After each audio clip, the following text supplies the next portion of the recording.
Joseph Egypt देश का governor बन गया और राजा ने उसके हाथ में सब कुछ दे दिया। उसका सपना जो आया था वो गॉड ने राजा को, फरो को सपना दिया था।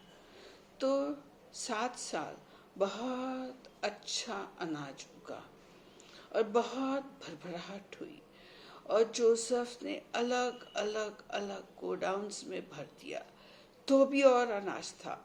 तो उसने दूसरे गोडाउन बनाया, नवे नवे गोडाउन बनाया और गिनती ना कर सके इतना अनाज उसमें भर दिया, स्टोर कर दिया। तो 7 भरभराहट साल में सब गोडाउन भर गए और नवे गोडाउन भी भर गए और तो भी अनाज था। उसके बाद फैमिन आ गया, दुष्काल आ गया, बारिश नहीं हुई और इजिप्ट देश में कुछ उगा नहीं।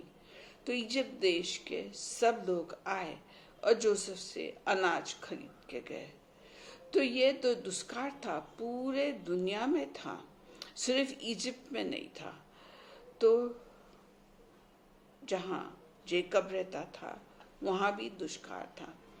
तो उसने अपने बेटों को बुलाया और बोला कि मैंने सुना है कि इजिप्ट देश में अनाज है, तो तुम जाओ इजिप्ट देश और अनाज खरीद के ले आओ।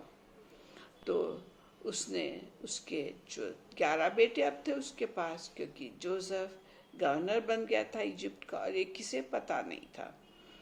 तो उसने अपने बेटों को बुलाया, बेंजामिन को नहीं भेजा उनके साथ, क्योंकि वो रेचल का बच्चा था और उस जोसेफ को तो खो दिया था और बेंजामिन को वो नहीं खोना चाहता था।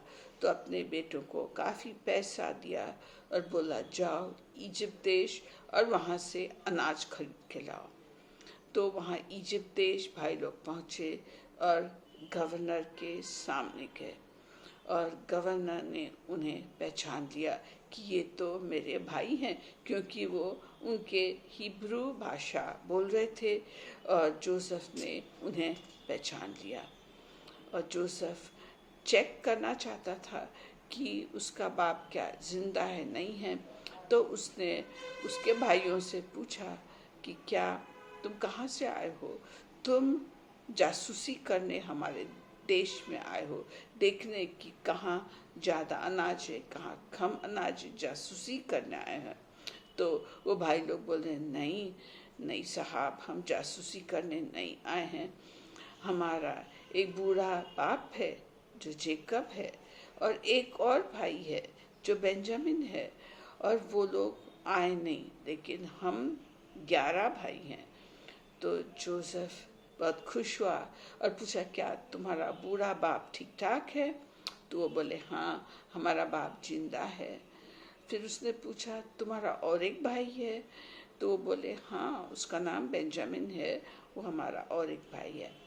तो जोसेफ ने कहा नहीं, तुम जासूसी करने ही मेरे देश में आए हो, तुम सच बोल रहे हो कि नहीं, ये चेक करने के लिए अभी तुम वापस आओगे तो तुम्हारे छोटे भाई को लेके आओ, नहीं तो मैं तुम्हें अनाज नहीं दूंगा और तुमको पनिश करूंगा, सजा दूंगा।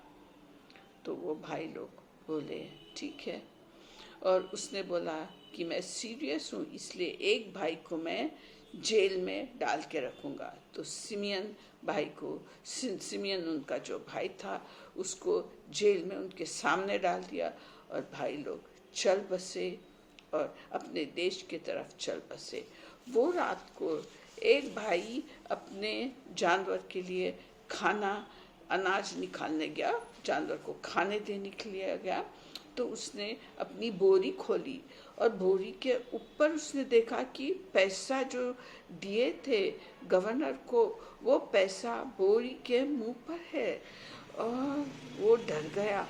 फिर बाकी भाइयों ने भी उनकी बोरियां खोले और उनका भी पैसा उनके बोरी में था, तो वो और भी डर गए। बोले देखो भाई लोग, हमने जोसेफ के साथ इतना अत्याचार किया, बेचारा बच्चा रो रहा था तो भी हमने उसको बेच दिया। वो किधर है, जिंदा है कि मर गया है, हमें नहीं पता। और उन्हें बहुत, उनके मन में दुख हुआ, लेकिन वो लोग अनाज लेके अपने पिताजी के पास चले गए। और फिर क्या होता है नेक्स्ट टाइम देखेंगे।